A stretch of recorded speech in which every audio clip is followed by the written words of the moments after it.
Hello, everyone, and welcome to today's show. It's me, Katie Montgomery. I am back from not being on YouTube for a little bit.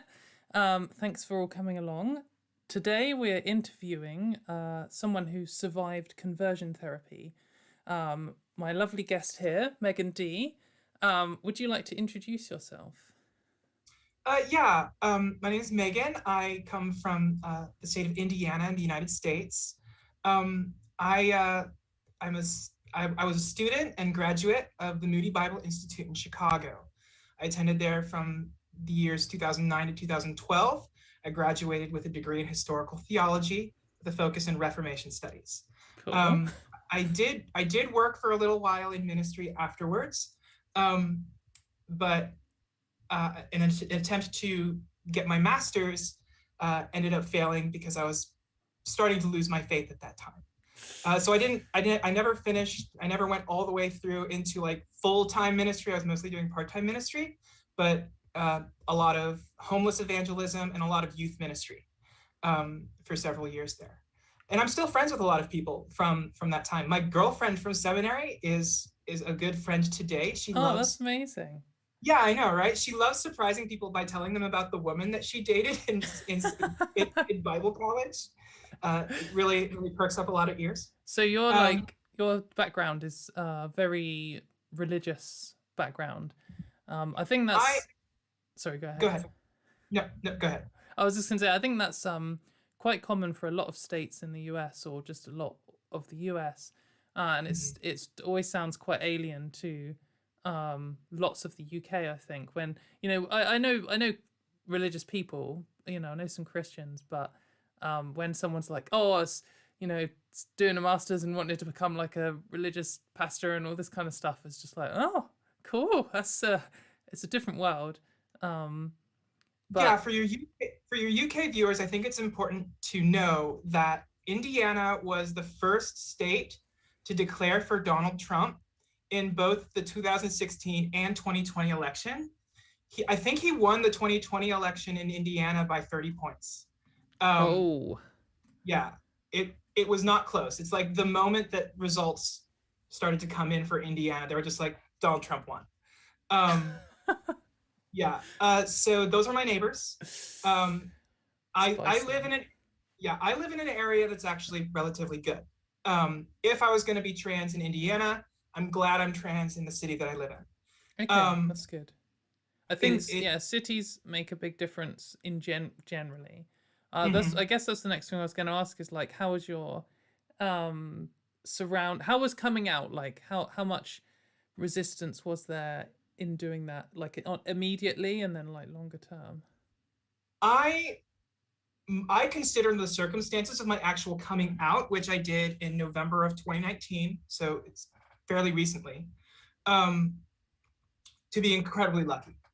Um, my workplace is explicitly pro-transgender. Oh, Um, mate, that's pretty yeah, good. Mine yeah. isn't. Oh, sorry. No, it's It- fine. It's it- it's good. no, actually, I was the first person who was transitioning in the office, and they allowed me to write the training material for the office staff, and Amazing. it was delivered by a member of our legal team. I mean, you like Um, trans people called Megan are like the best trans people, and they need a pay rise. Or... yeah, and it's spelled with a fucking H, you know? Pardon me, fucking H.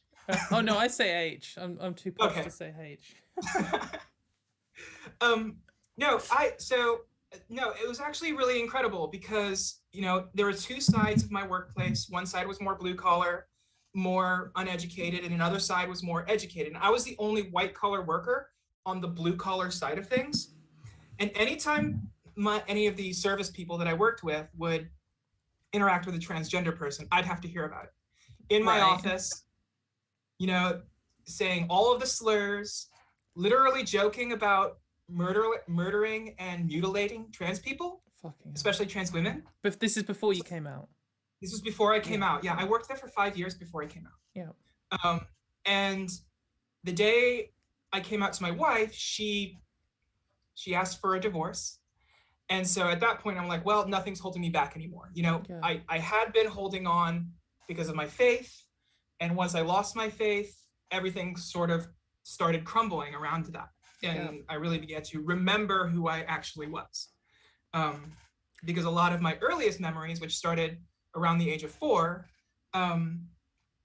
were kind of suppressed. Like I almost forgot them until I began to lose my faith and began to explore gender some more. And I'd never even like really heard of transgender before, you know, being relatively sheltered. It's Indiana. It was the 1990s. You know, we're not going to know these things. Yeah, I mean, it's the same. I think that it's quite a common experience of people like roughly our age range, that we grew up knowing, having some kind of feeling. You know, there was something going on, and you knew it was bad, but that you just had no idea. Like I didn't know the word transgender or transsexual or trans or anything, and I had absolutely no frame of reference. I was just like, I'd rather be a girl, and I know that that's wrong. Yeah, exactly. So, well, yeah. I first learned about trans people at about the age of 8. There was some news show that was doing an interview with a woman who'd had gender confirmation surgery. And I remember the interview. I remember her husband sitting next to her, and her husband saying, you know, I can't believe that she was ever any other way. She's a woman in every way that matters.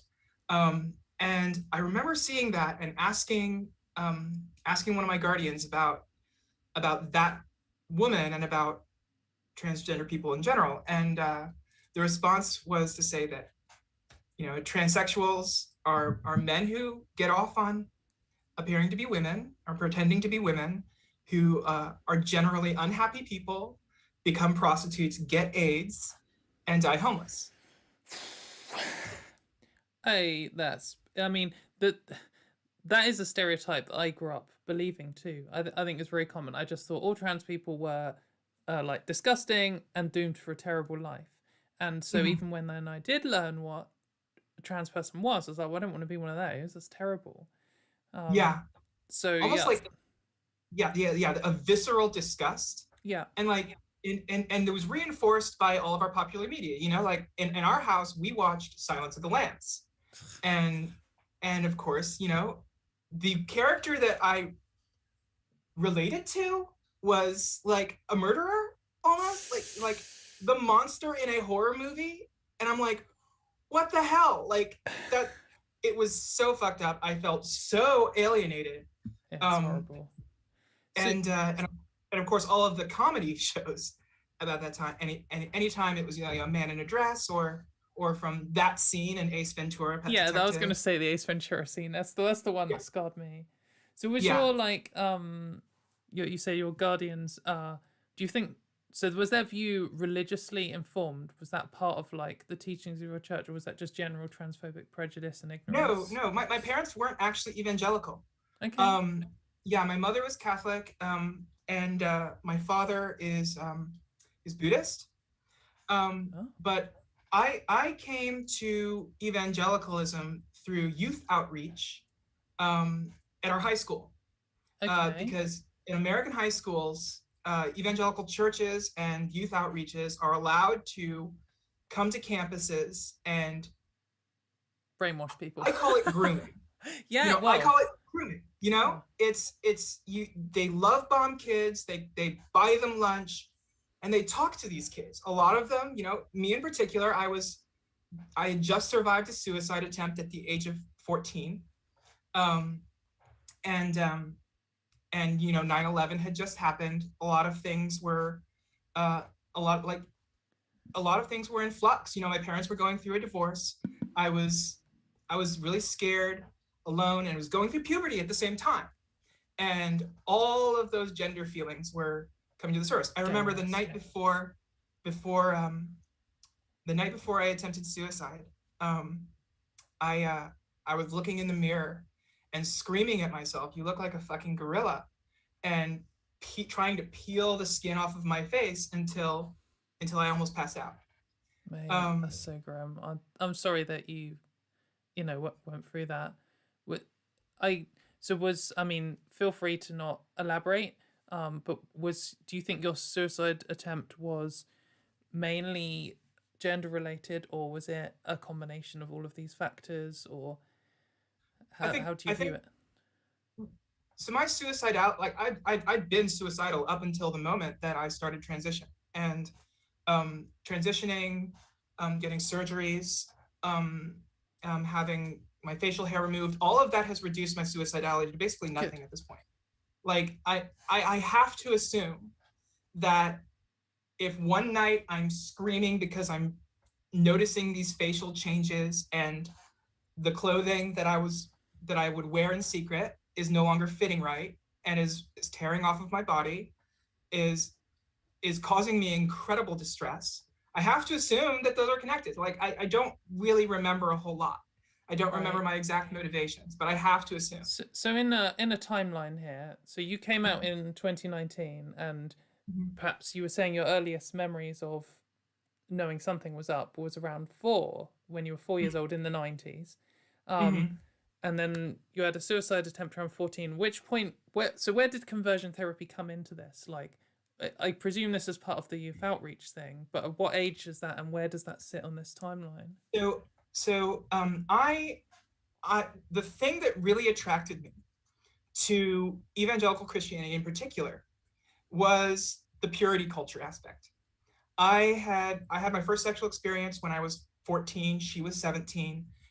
Just felt disgusting afterwards, just absolutely mortified by what had just happened to me. And when I've got evangelicals in my life who are love bombing me, who are listening to me, who are lending me an ear while my mother and father are fighting a lot and while they aren't really present for me, and they're talking about, sexual purity is how we please God. I'm like, oh, having sex was disgusting because it was displeasing to God. Right. And when they're introducing me to the scriptures, there's a lot of verses about regeneration, renewal, rebirth, a new body. All of that was incredibly attractive to me. Yeah. And I started going to church regularly. Um, by the time I was 18, I was fully converted. Um, and I spent a couple of years working as a contractor on the road, so I went all around the country. I was the only Christian in my group, um, and and my faith just continued to get deeper and deeper, um, because I remember being extremely happy during those first couple of years. I remember being extremely happy, even though my prayer journals would suggest otherwise. It was grim stuff. It was stuff like, I don't understand how people can be happy. Like, at this point, I'll just take content. Like, you haven't healed me. Why won't you heal me? Like, that's Right. what I was saying in my prayer journals. Again, I can't remember exactly what was going through my mind at that time, but from the evidence of my prayer journals was, this was something that was ongoing. It was still happening. And then in 2009, I was accepted to the Moody Bible Institute. I had earned enough money, from from uh, from working as a contractor, and I knew I wanted to go into ministry. And I was actually promising God that if He would heal me of my gender dysphoria. I didn't call it that at the time. I Yeah. just said Of these the sinful Yeah. feelings, that I would become a pastor or a missionary wherever He led me. Um, and so going to the Moody Bible Institute was the next step in that plan. Um, Moody Bible Institute has been in Chicago since 1886. It is sometimes called the Harvard of Bible colleges, but just about every Bible college calls themselves the Harvard of Bible Right. colleges. Yeah, I've definitely heard that attributed to other ones that I've actually heard of. Moody is pretty well respected. I've Okay. heard I've heard secular, admissions counselors saying that, if somebody comes from Moody Bible Institute, they're more likely to accept them than from any other, Christian college. Okay. It is academically rigorous, for all of its other failings. Um, but um, but so 2009, I'm at the Moody Bible Institute, and I'm still struggling with all of these thoughts and feelings. I'm extremely suicidal. I lived on the 16th floor of our dorm, and it was a constant struggle to not throw myself out of the window, um, of my dorm room. And I was also going through this incredible insomnia. I'd go days at a time without sleeping, and finally, I went 7 days without sleeping, and ended up having a nervous breakdown in our chapel. Um, and that is a disciplinary offense. Like, you could you could get probation for interrupting a service like that. Gosh. So I was taken to residence life, and I was gently prodded into therapy with a moody counselor. Okay, and that's Um, that is like therapy, or so I guess there's lots of different. It's important to like highlight the different uses of the word therapy here, because there's therapy as in like expert who expert like leading organizations in like mental health and stuff based on the science, and they'll say, you know, this is a therapeutic practice and it's good, this isn't good and we've tested it and here's why. There's that kind of therapy. There's like I don't know how I would say it, like the international medical community. Then there's also like religious therapy, which is where instead of using any of this evidence stuff, you like have some other form based on your religion, and it could be like just teaching you to love God more, or just teaching you to stop being gay, or that kind of thing. But this is just kind of a general religious thing. And then there's also conversion therapy, which is like sometimes a subset of that, and it's sometimes just something else. So when they sent you in for therapy, that was that like international medical therapy, or was this like Bible therapy, or was this like specifically conversion therapy at this point? So the therapist that they sent me to was a nouthetic counselor, Nouthetic, nouthetic. So what does that mean? Nouthetic counseling is a particularly evangelical subset of spiritual counseling. It rejects the finding of psychiatry and psychology. Right. Yeah. Okay. That's where I was going with that. It's primarily focused on this idea that all mental illnesses, or most mental illnesses at least, are a consequence of some unconfessed sin. Oh, so this is almost like Scientology. It's getting there. Yeah. And I'm sure that some people find some sort of comfort in it. Like if their church offers a therapeutic service and it's nouthetic counseling, sometimes when it's not involving like lesbian, gay, bisexual, transgender issues, it can be helpful to just have somebody listen to you. I'm sure that there are some people who get something out of it, but in my case, you know, this therapist was very kind, and I want to like, that is the thing that really I want to stress, is how kind and compassionate this man felt to me, like he had my best interests at heart.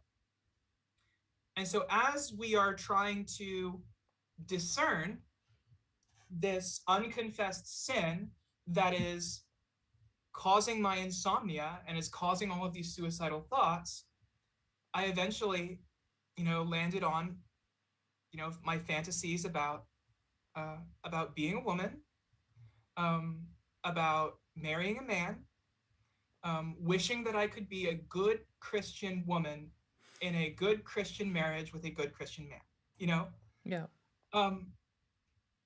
And he continued to ask, you know, during this particular session, when we were discussing this, when we landed on this, he started asking probing questions, you know, like, do you play video games? When you play a video game and you have a choice between a male or female character, do you choose the female character? Do you play video games often as an escape from your embodied reality? Right. Do you enjoy pictures of yourself? So on and so forth. He seems to know a lot about like the particular struggles that I was dealing with. You know, he commented they are common things, I guess, for like, you know, hopefully there's some cis people watching. I do hear that, like, certainly, do you like pictures of yourself? I absolutely did not, and hard avoided ever seeing a photo or a mirror of me until sometime after coming out. And I didn't personally, I actually made sure I always chose the boy character in all games, because I didn't want anyone to see me doing a girl one in case they got suspicious. But I think it's very common to hear people say those things. So he at least knew something. Whether it was to the best or not, I guess we're about to find out. But so yeah, at the end of that session, after he'd asked all of these questions, he said, well, I have some very good news for you. Like, this is very common. There are a lot of men who wish that they were women, um, and we have ways of treating that, is what he said. Yeah. He diagnosed me with gender identity disorder that day, and he talked a little bit about, moving forward, I'm going to be employing some techniques. Let me go read up on them again, and the next session we can begin. So the way he presented it to you, I mean, so well, I don't know how did you like feel knowing that there was like, because even when I first discovered like this, there was a whole world in front of me, like, is it being trans, is it all these other things? I was like, at least it's common, and there were like other people, and there's like names for it, and I realized that some of it was garbage. But how did you feel on him saying, oh, this is just gender identity disorder, like it's really common, we can do something about it? I was relieved. Yeah. I was relieved in the sense that like, oh, he knows what he's talking about. Like, I finally found somebody who understands me, and he's a professional and super kind, and he's super kind, super compassionate, has my best intentions, or has the best intentions for me, and he knows a way to help. Yeah. So like, I guess when he said, oh, let's deal with this next session, is that like almost exciting, or was it just like relief? Or? I was ecstatic. Really? I remember walking through the plaza at Moody Bible Institute. I think it was a spring day. The crab apples were in bloom, and I remember feeling so elated that I was finally going to get the healing that I'd been praying for almost a decade at that point. That, oh, this is God's providence. This is God providing for me the healing that I have been coming here for. Like, this is the whole this is one of the reasons that I'm here, is to receive healing from this affliction that I thought I had. Yeah, and I in a way, I think there's probably multiple aspects to that, and some of it is like, oh, I'm going to be cured and I'm going to feel happier and finally everything can be good. Like, there's definitely that. And I think another, well, I mean, say if you agree, but I think for me as well, part of coming out, as well as there being some options and talking to therapists and stuff, was also just being able to share a secret that I'd held my entire life and not told anyone. And that is freeing as well. And it's quite complex emotionally, but yeah, anyway, sorry, I'm not kind of taken from your story here, but do you feel that that is another aspect to it? Yeah, like, I was apparently extremely good at hiding as a child. My mother and father both told me that they had no idea that I was dealing with this gender dysphoria, even though I was dressing in girls' clothing every time they fell asleep. I, like, whenever they were asleep, I was in a dress. I was wearing a skirt. I was wearing a blouse or whatever. That's an interesting thing that in my Twitter thread that started this whole thing, the gender criticals kind of latched onto that, and we're we're talking about, like, why do they always talk about, dressing up as girls at a kid? That's so fetishistic. I'm like, wearing clothes isn't sexual. Yeah. And sexualizing the actions of an 8-year-old child is super creepy. Yeah, it's just so grim. Like, I've had people straight up just to my face tell me that I had like a fetish as a 6-year-old. I'm like, what is wrong with you? I don't have any fetishes now. Like, so need to know any as a 6-year-old. It's I'm mad. asexual. Like, I told one gender critical was like, was coming after me with like the sexual perversion aspect of it. And I'm like, I'm asexual. Like, I don't feel sexual attraction towards anybody. And he's like, well, that's somehow worse. Like, oh yeah, that's real evidence. Real evidence that, like, this is whatever. Anyway. Yeah. Anyway, so you had your first session and it went well. And during the next session, he talked about how the leading theories for the development of gender identity disorder were that somebody had experienced in their younger lives sexual, emotional, or physical abuse. Um, and so we began to talk about my history of abuse. Um, and when I was 21, I was hospitalized again for suicide. And sorry. It's totally cool.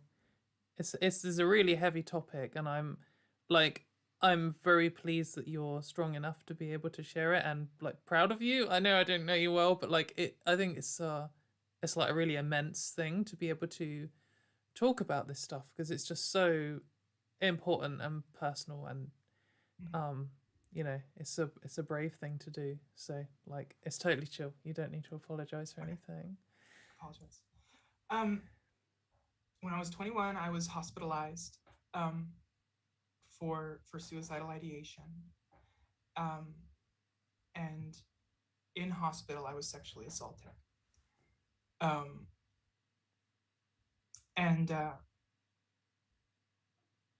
it was this massively traumatic experience, you know, feeling trapped in the psych ward with my abuser, and like being told that it wasn't actually abuse, and that Ugh. and there was and like comprehending that they had complete control over me.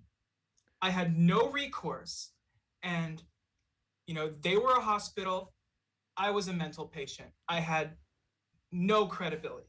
Yeah. No way to fight back. And when I mentioned that, he landed on it and he said, "There it is. During this sexual assault, you were made to feel like a woman." Ugh. Tells you what his view of women are. Like, and so the gender identity disorder is an outflow of your brain trying to reconcile this abuse with being made to feel like a woman, you know? And so he said that the way that we deal with the abuse is to now, or the way that we deal with the gender stuff that comes out of the abuse is to heal the identity issues with the abuse. And the way that was done is through something called cognitive aversion therapy. Right. Okay. And he did mention at this point that they used to use electrodes for this purpose. And I have spoken with a couple other survivors who were dealing with physical aversion, like electrodes, or rubber straps, or even I heard from one woman who was exposed to pictures of other women while her hand was in a bowl of ice water, and she would have to keep the hand in the bowl of ice water until the ice melted while she was discussing her lesbian feelings. And all of that was designed to train the brain that these homosexual or gender incongruent thoughts resulted in pain. Yeah. So that's like the idea of aversion therapy. Again, this is like therapy. This isn't real therapy. Aversion therapy is the idea that if we just associate two things together, one of them's bad, then hopefully the other one will just be bad, and it's magic, Yeah. you're cured. So I was instructed that if I ever felt gender dysphoric, gender incongruent, if I ever found myself fantasizing about being a woman, if I had a thought like I wanted to play a female character in a video game, if I ever found myself jealous of women for whatever reason, I was to remember in as much detail the sexual assault as it took for me to have a emotional response. Either I would start crying or start hyperventilating. Any sort of emotional response would do. So like basically triggering some kind of post-traumatic stress memory. Yeah, exactly. and we practiced in his office. He would show me pictures of like a man and a woman getting married, and talk about like being the bride, and then we would immediately afterwards go into the traumatic memory. He would have me, he would show me pictures of men that I found attractive, and he would then immediately thereafter we would go into the memory, into that traumatic memory in as much detail as possible. Stuff like, it's okay, mate, don't worry. There's no, you don't even need to go into these memories if you like, honestly, you don't need to. I'm not going to talk about any particulars, but just like Yeah. to talk about like the level of detail that we were instructed to go into was stuff like the color of the tile on the floor. Yeah. To just bring you super into the moment. Super into the moment, you know, the smells, the way that the, you know, the color of the curtain in the shower, all of the most minute details that we'd go into, you know, we would reconstruct the space almost in our brain and like go through the memory again. And all the while he's being incredibly kind. And, you know, it's stuff like he's, you know, as we're getting more and more into the details of the memory, he's pulling me out. He's almost like a lifeline. Yeah. You know, yeah. He's doing things that my current therapist does whenever I'm falling into dissociative patterns in our therapy. So he was using professional techniques at this time, and he was almost a lifeline. And like I was very relieved for that, and I felt safe there because it felt like he was always there to pull me out whenever things got too intense. So conversely, while we are going through this, while I'm being re-traumatized over and over again with this memory, he is also the relief. He is also the rescuer. He is also the one who is safeguarding me. I mean, I am no expert here, but I can say from, you know, my experiences of learning about abusive situations and going through nothing like this, but you know, an abusive relationship, that it's quite common for abuse, whether intentional or not, to both be like the punisher and also to be the rescuer, because then you don't have anywhere else to go, and you know, it makes you feel safe, it makes you want to go back to them and not go anywhere else.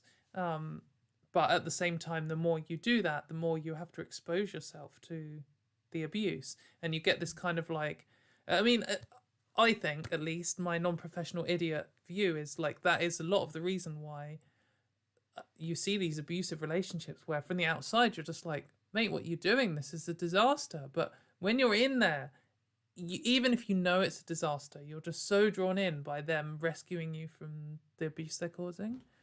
Mm-hmm. I don't know if it's probably not quite the same thing, but I can at least empathize with that aspect, to feeling safest with the person who's doing the most damage. Yeah, and I didn't realize how abusive it was until years later I talked about it. I as I was coming out, I was talking about, well, you know, I thought that I was cured of my gender disorders or gender identity disorder or whatever. You know, I thought I was cured, but like clearly it's not, it's still affecting me. And I began talking about this therapy just like casually with somebody and talking about, you know, this was the technique that I was put through, and they were horrified. Yeah. And I was like, oh, wait, what? Like, it really was that grim? And I did not realize just how bad it was until I really started to delve back into the memory. And it was almost like my brain was protecting itself. Yeah. For those years, and going back and all of the emotional toil that I put into it had to have been for something. And so when I got married, I discussed my gender issues with my wife, and I told her, but it's okay because I'm healed now. I've put in the work. I'm not dealing with those problems anymore. And I said that very confidently. And that facade began to crumble later. And like the more and more I talked about it with other people, the more I'm like, oh shit, that was fucked up. Yeah. That is very traumatic. And now I'm working with a therapist who's saying that like this constant re-traumatization you are putting yourself through has made those traumatic memories more traumatic. Like, and now we're working to extract that trauma, to work with that trauma. But work through it in a way that, modern science has shown as our best understanding of dealing with it. Yeah, EMDR therapy and so forth. What does EMDR stand for? I forget what it actually stands for. Maybe someone in chat will know. Yeah, someone in chat will know. Like it is very common. It's a new way of dealing with traumatic memories. It involves like moving your eyes a certain way while you are comprehending these memories, and it distracts your brain enough from the memories to be. I haven't gotten to that point yet. We're still building the baseline. Yeah, I've got EMDR. It's eye movement desensitization and reprocessing. Thank you, Phoebe, in chat. There you go. And at this time, it was suggested that I form a mentor-mentee relationship with a prominent member of the ex-gay community. All right, so this is going back. Sorry, we're going back to the conversion therapy time.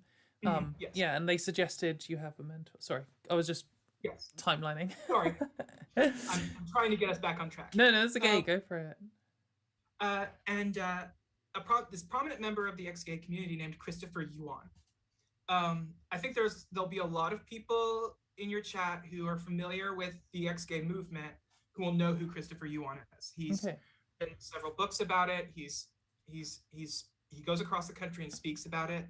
And he's an ex-gay cis man. Correct. Mm-hmm. And he was a adjunct professor at the time, and now he's a full professor of Bible at Moody Bible Institute. And we started meeting very regularly, having coffee together, and just going over what was happening in therapy. And as far as I know, him and the therapist were the only people on campus who knew about my gender identity issues. And looking back and hearing the story from other Moody queers who came out later, I realized just how lucky I was. Because apparently, once you get on the radar for anything queer from the dean of students or from residence life, they will make your life a living hell. I have heard about people who were forced into meetings with the dean of students and discussing, details about their personal lives, about their dating lives, and all of this, and being put on probation, some people being forced off of campus, just for expressing these feelings. And I don't know if my therapist, because I wasn't caught in the act. Right. I was going to say, they're thinking, well, this person is like healing and isn't showing any like, remission. Participating willingly in whatever reparative therapy there is. Yeah. But the horror stories that I hear from other queer students who were either suspected or were found to have been queer on campus are just horrifying. A lot of people were prevented from graduating as a result of attention from the dean of students. So I consider myself lucky in that regard. Yeah. At least I was able to finish my education. I was able to finish because like my credits for Old Testament literature are not transferring to Indiana University, Sorry, they're just not. You know, so if I've got like 120 credit hours of theology and Bible, that's not going anywhere else. So by the time I was a senior, I was very pot committed to finishing out. I got married pretty much soon um, after I graduated. So what age were you here? 25, 25. 25 when I got married. Yeah. Um, and I graduated when I was 24. Okay. Um, So how long did the like actively participating in conversion therapy sessions go on for? those occurred for about a year. Between the spring of 2009 until like the winter session of 2009. And of course, there was a break over summer, and we continued our therapy for a little bit. And at the end of that, I discontinued before the spring 2010 semester, but I was still taking those lessons and still doing the therapy in my own time, in my dorm room, as I'm going about my business. And I find myself having those gender thoughts, doing that, performing, going through the motions. I found myself eventually like no longer thinking about that, no longer performing those actions, and I can't attribute that to anything other than just numbness. Um, by my senior year at Moody, I was living off campus, and every day commuting to campus was a struggle to stay on the train platform. I would have to turn away from the train as it arrived at the platform to prevent myself from throwing myself in front of it. I was miserable. Um, I was actively suicidal every single day. I didn't feel like I could tell anybody about it. And I don't know how I did 4 years there with how actively suicidal I was. Um, it it was it was just sheer force of will and luck that there was never a moment where I could be pushed over the edge, where I did push myself over the edge, you know. Yeah. And my again, like I said, my prayer journals from this time are filled with laments about, I don't understand why you aren't healing me. It's been 10 years. If you're gonna work a work in me, please work a work in me. I will take being content. I don't need to be happy. I just need to be content. Um, and then like we were told that oftentimes the full end of our same-sex attraction and of our, as they called it. Yeah, interesting that that's the phrase they use, huh? Mm-hmm. Anyway, yeah. Favorite phrase of the gender critical movement. Yeah, you're hearing that a lot from a certain crowd. They're getting the vocabulary from the same people. Yeah. The Alliance Defending Freedom, Heritage Foundation, et cetera, et cetera. Same-sex attraction and gender identity disorder is marriage, is having a godly marriage with a godly woman will solve those problems finally.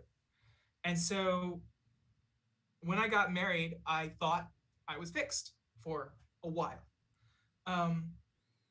Again, we began having problems pretty much immediately.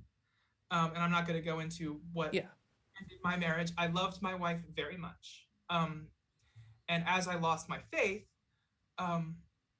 my crutch for maintaining my gender facade was gone. Yeah. And I suddenly found myself on trans subreddits and forums like that, and finding a community of millions of other people. Oh, and it's like, oh, I'm not the only one. Like seeing, like for me, what really kind of clicked things on was seeing trans artwork.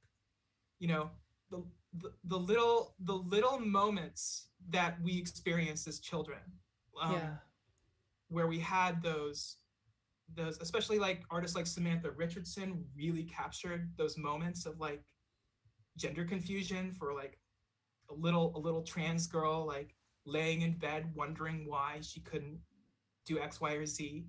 was really important to me, like rediscovering who I was and getting a vocabulary for it. But even though I was learning all this vocabulary and slowly realizing that this was me, Yeah. I didn't want to lose my marriage. I really loved my wife, and I stayed in that marriage probably longer than I should. And for that, I'm very regretful, for apparently wasting my wife's time those several years. And again, like, I came out and she requested a divorce, so I gave it to her. And yeah, so that was 2019. Go ahead. Oh, I was just going to say, so you just covered a few things there, and it's quite heavy, and I, nervous about probing too hard. But when you, so I guess, like, comparing to my process, I had this idea that being trans was terrible, and then there was kind of like it's not just like I'll click 1 second, but in a short space of time, you realize that even if you don't know what is right, the beliefs you had were garbage. And maybe trans people are okay, and maybe it's okay to be a trans person. How did, like, the hangover from conversion therapy factor into that? Did you find this, like, because there are some, like, little brain patterns that I practice. This is completely inane one, but whenever I leave the house, there's something in my mind that goes phone, key, wallet, inhaler. And it's just something that I drilled in when I was like 16 or whatever, to always remember my inhaler and my wallet with a turtle on the front from when I was 16. And even now, I don't even have a wallet. I just have everything in my handbag. As I go to the door, it still happens. And if you've been training your brain so hard to resurrect these horrible, traumatic experiences, did you find that happening, like, in your coming out to yourself process? Or I tell you what I think really helped, Katie, is that around 2014, I found myself very alienated within the evangelical church. And by 2016, I didn't want anything to do with it. The rising tide of racism, xenophobia, homophobia that was happening in the American church at that time, where people are beginning to get really radicalized by mediums like Facebook and Twitter and YouTube, into these very hateful sections. And especially during the 2016 presidential campaign, when every time I turned around, another member of my church had drunk the MAGA Kool-Aid and was talking about building a wall and deporting people and locking her up and all of these insane things. Like, I was no Democrat. I wasn't, I'm pretty well left now, but at the time I was very conservative. I was very conservative politically, but Donald Trump was a lying fascist, rapist, racist grifter. Like, he was in court for racist practices in his real estate. He took out front page ads calling for the execution of 5 innocent young Black boys and never apologized for it. Like, clearly he's not a good person, and you just not a Christian person. Not a Christian person. And you just spent 8 years criticizing a man for for holding his coffee cup wrong, for wearing a tan suit. Like, they literally called Barack Obama the Antichrist. And now they were in the thrall of this absolute grifting reality show host, and were turning hateful because of it. They were turning into these are people that I loved, that I had a lot of respect for, that I had dinner with constantly, that were in my wedding, and it was very difficult at that time to remain in the church, even on a nominal level, because we were told that this belief would transform us, was positively transformational, and made you a better person. But the only thing I saw was people becoming worse people as a result of this, and comparing him to biblical figures like David and Samson. And I had to get out of the church, and I began to reject just about everything. Everything that was even closely related to the evangelical church. And I think a lot of that was the conversion therapy practices. Like in 2017, when Charlottesville happened, for your UK listeners, Charlottesville is a town in Virginia where there was a clash between Nazis, between literal neo-Nazis and Ku Klux Klansmen and other fascist agitators and people who were anti-fascist. And listening to people in my church defend literal neo-Nazis who murdered a person and injured dozens others, and who were saying Jews will not replace us in the streets of, you know, small town USA. Like, we're not talking about Weimar Germany here. We're talking about Charlottesville, Virginia. That was it. That was my so long to the church, and it started a whole reevaluation of all of my values, and that included queer stuff too.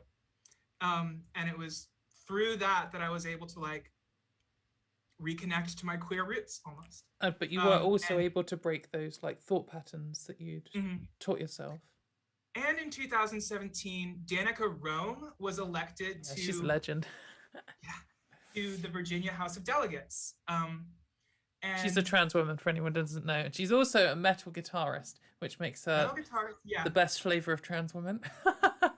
And seeing Danica Rome succeed and be this incredibly intelligent woman, who was being respected, who won an election, that undid a lot of the damage that was done by my cultural upbringing, by like almost in an instant. And seeing her succeed, seeing her smile, seeing her just be like this genuine person who was being respected and lauded and getting all this love. And I was like, oh, I can be successful. I don't have to be a prostitute who gets AIDS and dies homeless. You know, I don't have to be an unhappy person. And that really undid a lot of the damage, I think. Just seeing her succeed, seeing trans success. And that only continued, you know, like from 2017 to 2020, it seemed like every other month there was somebody else coming out, like Abigail Thorne coming out, you know, was a big deal as well. Like, and so, yeah, that all helps to undo some of that damage. And like, I started going to therapy again for real and talking about all of this, and we're unraveling all of that. So. How did it affect your like confidence with therapists? Like, I guess there is the easy divide that, oh, this was like the Christian therapist and this now isn't. But there's still this kind of, you're trusting someone who is kind and caring and appears to have your best interest in heart, telling you these things. Like, do you feel able to be confident with them, or? That is an extremely good question, Katie. Like, I had the hardest time finding a therapist. Yeah.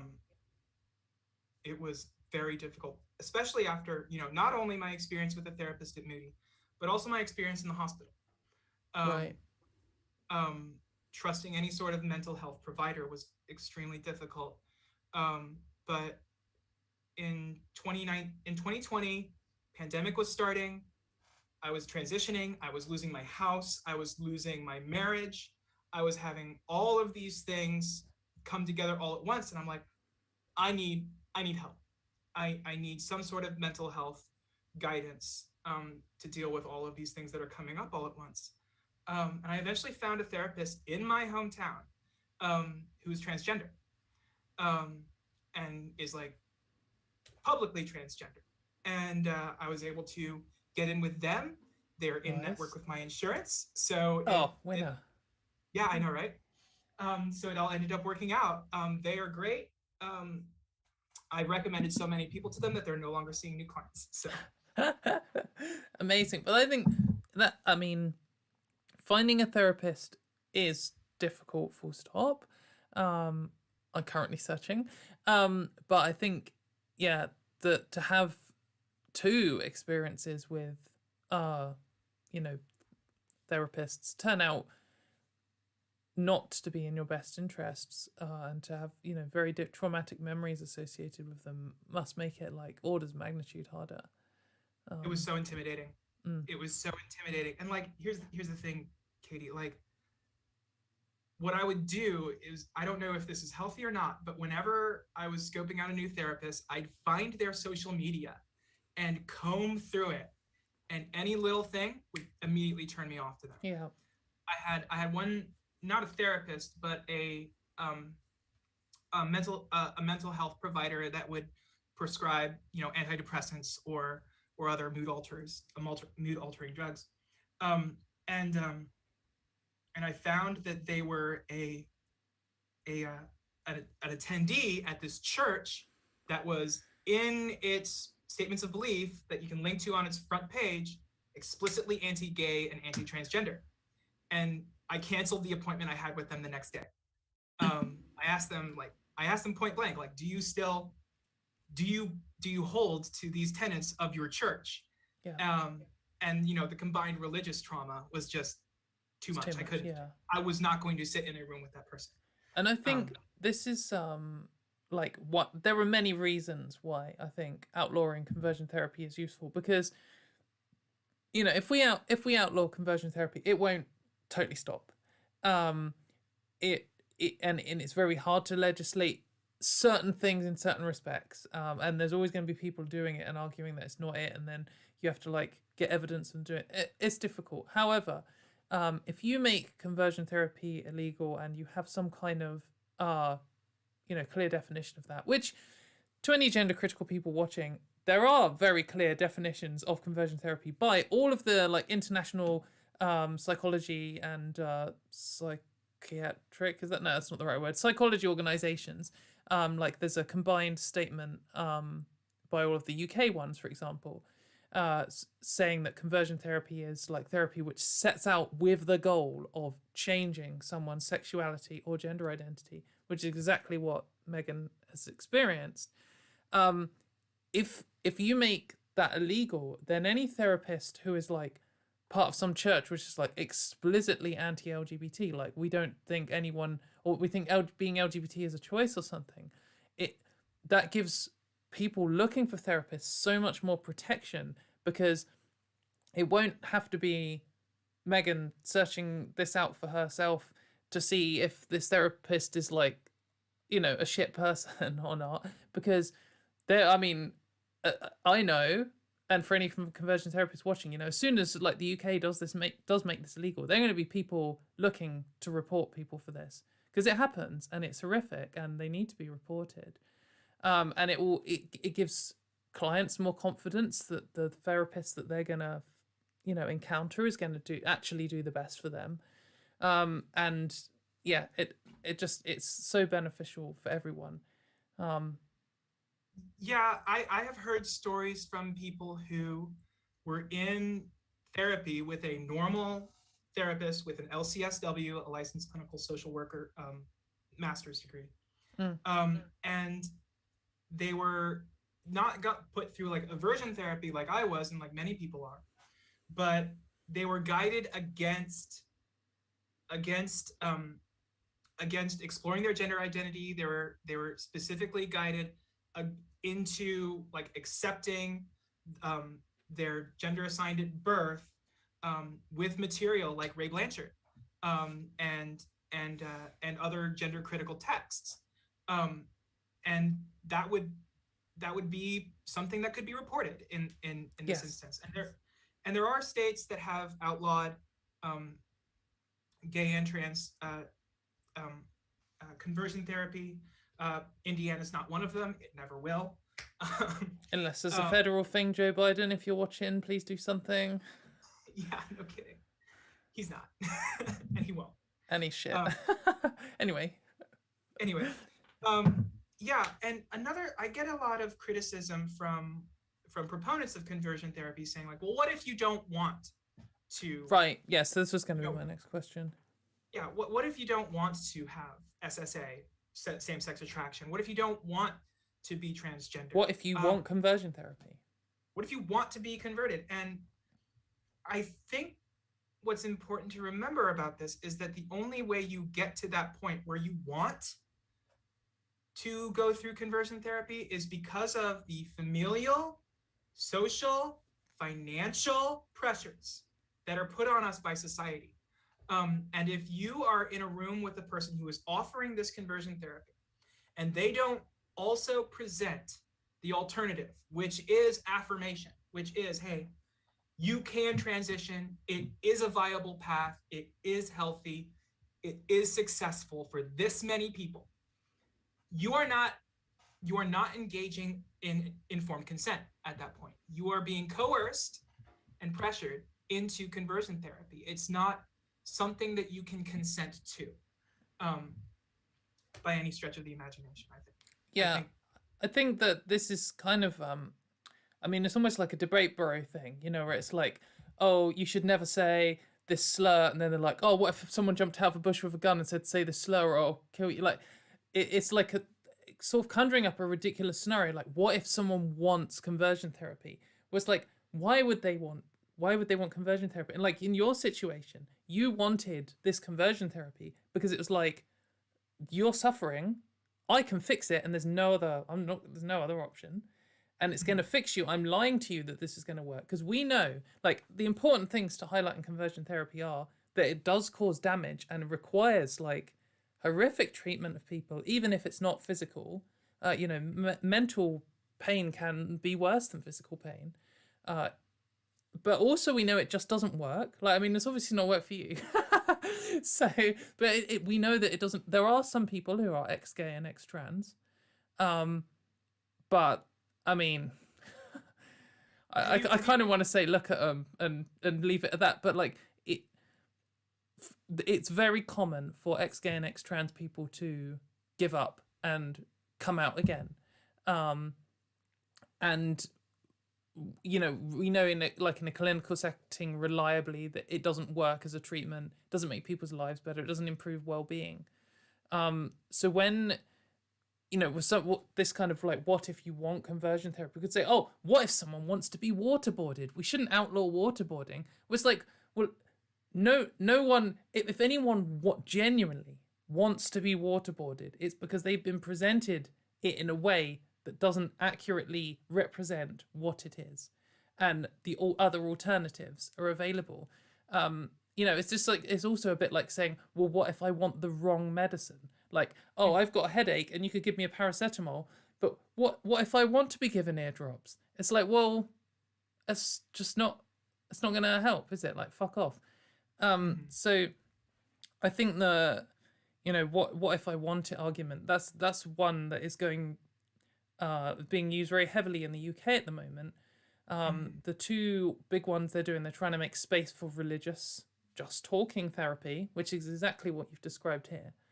And the other one is they want to make room for adults of any age, because, you know, once you're 18, you should be able to choose what you want, including you should be able to choose to be tortured. But torture isn't legal in the UK. You couldn't open a practice saying, I take people's fingernails off.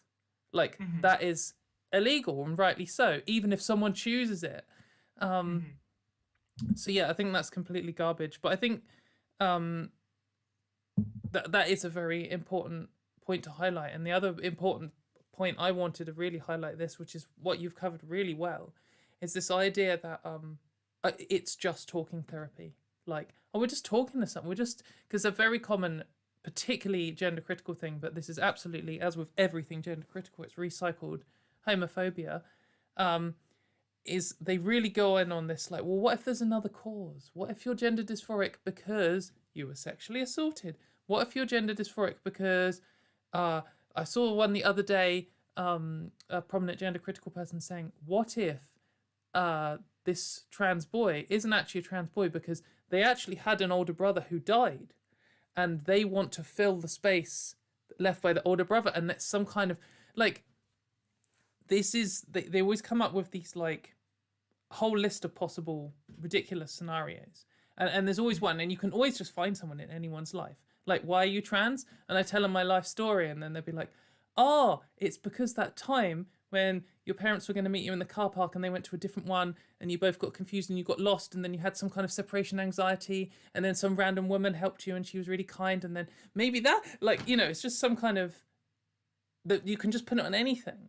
And then once you do that, it justifies this just talking therapy, which, I mean, if you were to literally just, can we, maybe we could deal with your traumatic experience, that would be fine. But that isn't what's going on here. It's, let's deal with this traumatic experience with the goal of, like, stopping you from being gender dysphoric, with the goal of stopping you being attracted to who you're attracted to.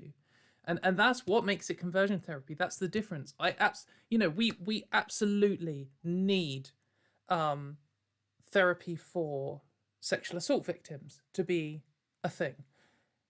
That doesn't, there's absolutely no risk of that overlapping with conversion therapy ban, because what this just talking therapy that you experienced, that's not how you treat people who need therapy for sexual assault or for gender dysphoria or for anything. During the 1800s and early 1900s in the United States, they had therapy for people who were left-handed, right? To force them to be right-handed, and my father went through that. And he talks about how traumatizing it was for him. Because it's teaching you that something about you, something you are, is wrong and must be fixed. And then even then the way they're using to fix it, like the whole premise, you're broken, we're fixing you, that is harmful on its own. And that's garbage. But then also the techniques they use also don't work on top.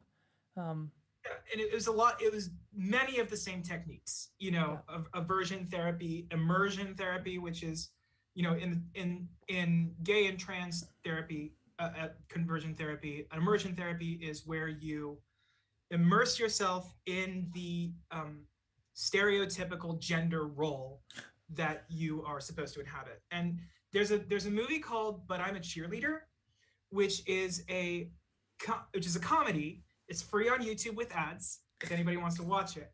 But it's actually about a conversion therapy camp. And it's a comedic, sardonic take on it. But a lot of it is true. A lot of what you see there is true. I think one of the writers had to have been put through one of these camps. Yeah. And I had an emotional breakdown when I was watching it with my boyfriend. And just at the start of it, but I was able to finish it because of how real it was, how real like the interventions are, and how like kind the people are that are leading you through this. Again, it's a comedy, so I do recommend it. It's queer culture in the United States, at least. Yeah. But yeah, so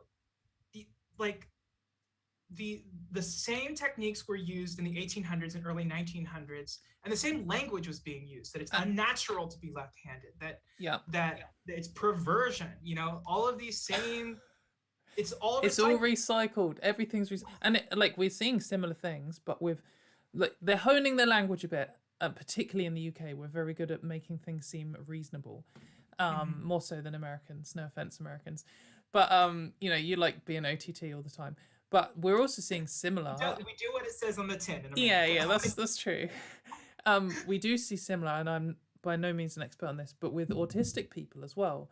I know that there's this constant battle with the autistic activists I follow on Twitter and stuff, talking about this group, which claims to be like a parents group for autistic children or something, are just doing conversion therapy, and it's recycled.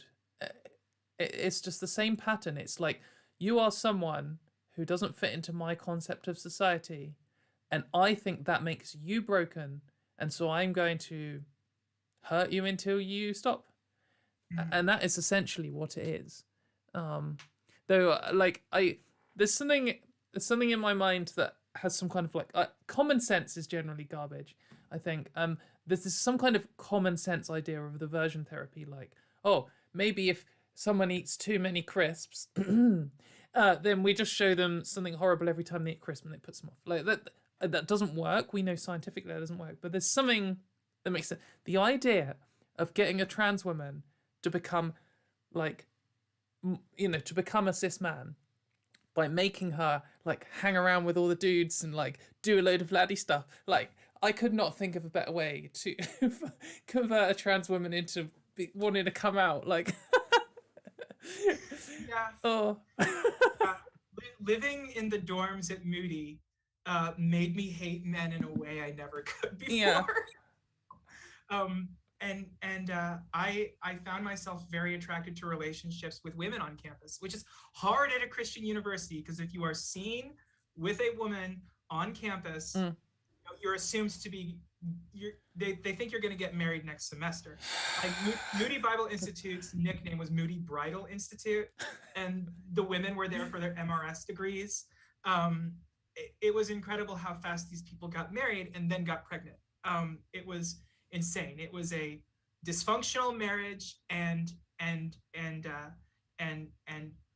teenagers getting pregnant factory there. And a lot of the women that I hung out with at Moody, who were okay with hanging out with me as I was presenting as a cis man, are still my friends today.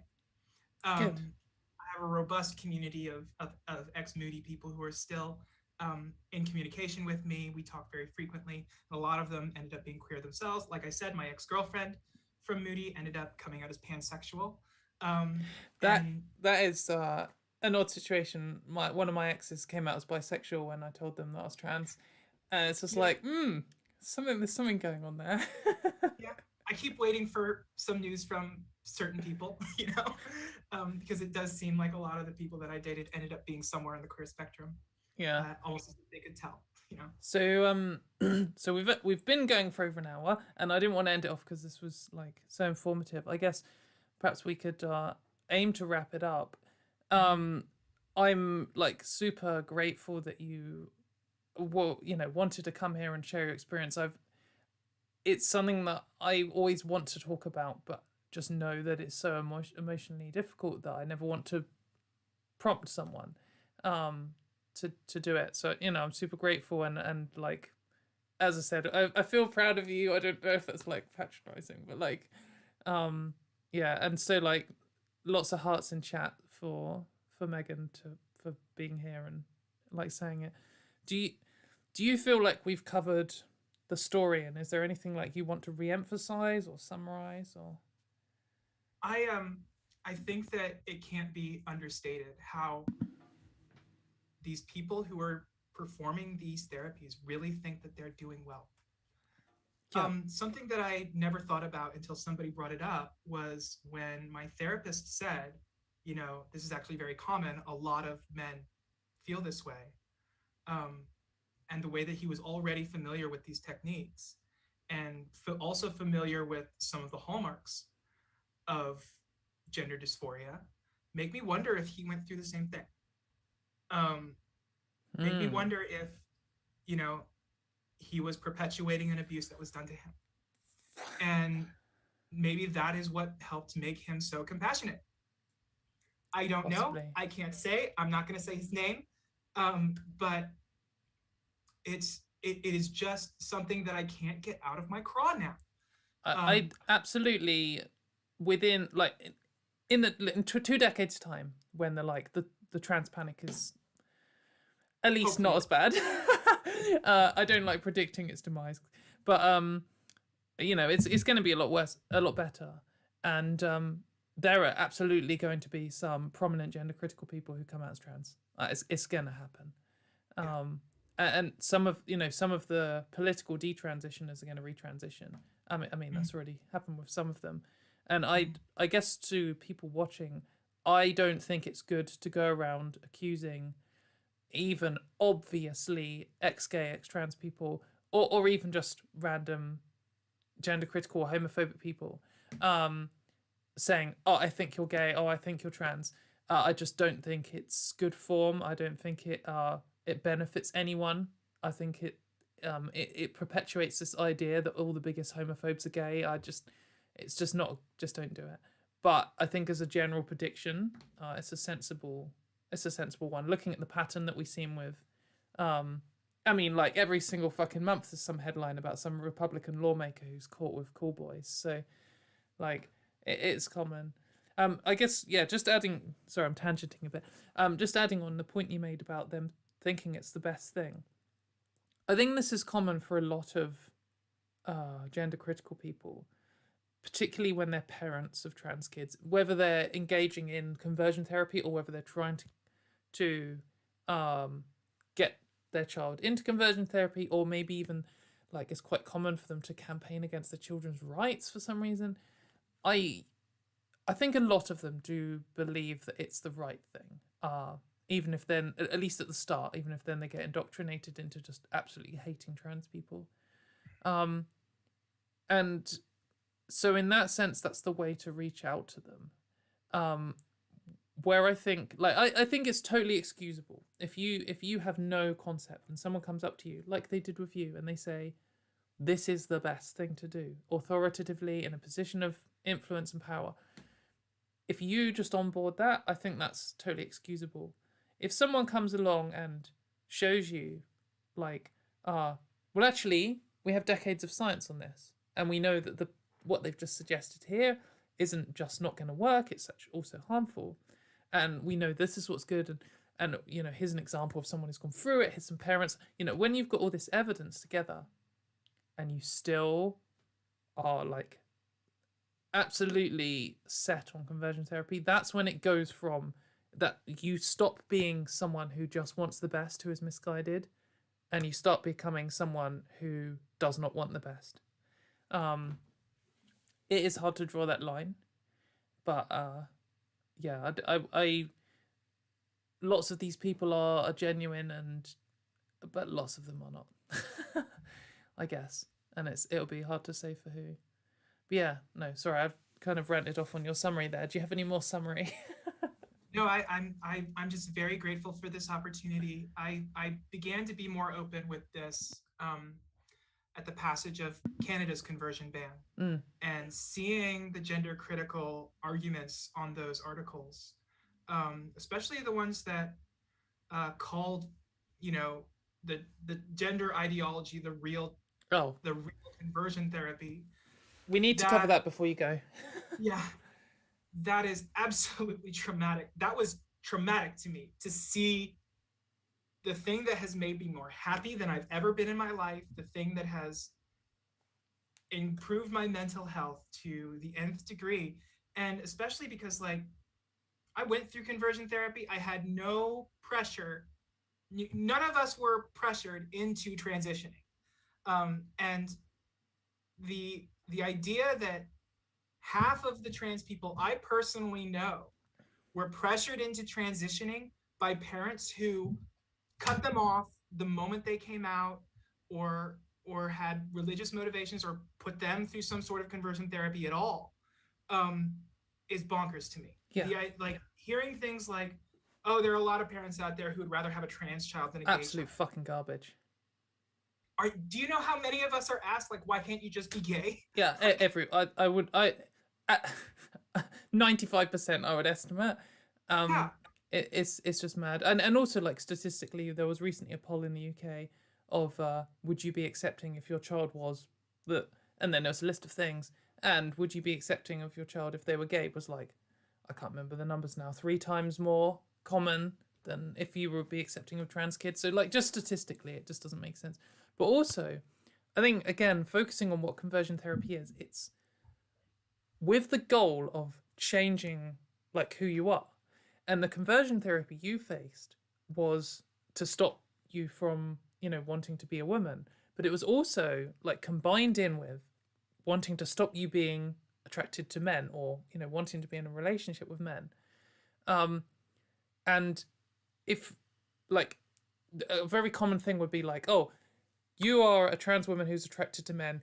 You just wanted to transition to a woman because you didn't want to be a gay person or something. This is a ridiculous argument, because you were attracted to men and you've transitioned and you're still attracted to men. Your sexual orientation is attracted to men, or maybe attracted to men and women, or whatever it is, but at least includes the part attracted to men. So the sexuality hasn't changed here. All that's happened is the label has changed. So you went from being a straight man, like you went from being a gay man or a bisexual man, however you want to view it, to, you know, to like a straight woman or whatever. It's just labeling. The thing that's at the core, which is you being attracted to men, hasn't changed, and it's and they set out with the goal of trying to change that. It just is such a weak pathetic attempt at an argument when they say transition is a real conversion therapy. It doesn't make sense even on like surface analysis, especially when we're like, oh, and most trans people are gay after transition. Like, it's total garbage. It's also, I think, important to touch on how much of the conversion therapy, like oeuvre of organizations are themselves fundraising and grifting off of this whole thing. Their camps cost money. Like they accuse doctors of just being in the pocket of big pharma or whatever. The doctors who are administering the medicine don't make money one way or the other off of our transitions. The conversion therapists do. The conversion therapists do, and they fundraise a lot of money off of this. And they're also like Americans Defending Freedom or the Alliance Defending Freedom or whatever, the Heritage Foundation, which are pushing all of these organizations, not only in the United States, but also in the United Kingdom, are pushing their political ends. Minorities are always an easy way to stir up the base. In Indiana, we had 4 anti-trans bills hit our state houses. One of them is currently on the governor's desk. And these bills are being debated and being passed while Indiana's infrastructure is falling apart. Yeah. It's our bridges and roads are falling apart. I'm in a snowstorm right now. I've been nervous this entire time that it's gonna cut off my power and we're gonna Megan at the start was like, I might have to switch to my phone at a moment's notice. I was like, oh shit. Yeah. But our roads are falling apart, our bridges are falling apart. We don't have a functioning railroad system in this country. Our supply chain is falling apart. But everybody is spending all of their political capital on trans people. Yeah. On passing a bill to prevent 2 or 3 athletes from participating in sports. Yeah, we just had some garbage debate in the House of Lords about prisons and who should go in what prison. And after 90 minutes, they started this debate at like midnight. So there's all these like literally non-voted for Lords. But anyway, they were having this debate and it like super late. And it's in this like bill that they're having this huge argument about sentencing and police crimes and stuff. And part of this bill, one of the propositions that they debated was to make the prosecution of policemen who attack women easier, and part of it was to increase the investigative powers into past incidents where that happened, and part of it was some other like things to help women. That was all like to the wayside because they're having this fucking debate about where these trans prisons go. And after an hour and a half, they're like, and how many people would this affect? And the answer was 5. Like, the current government has cut funding for like women's services across the board. Like that's caused more damage to women than any other single thing. And yet we have to spend 99% of our fucking time talking about whether I should be allowed to go to the toilet when I've done it every single day for the last 6 years. Anyway, yeah, rant mode engaged. We should probably finish there. But yeah, thank you for sharing your story, Megan. Thank you everyone for watching. We're just going to say bye to Megan now and then just have a couple more things to add. But yeah, thank you very much, Megan.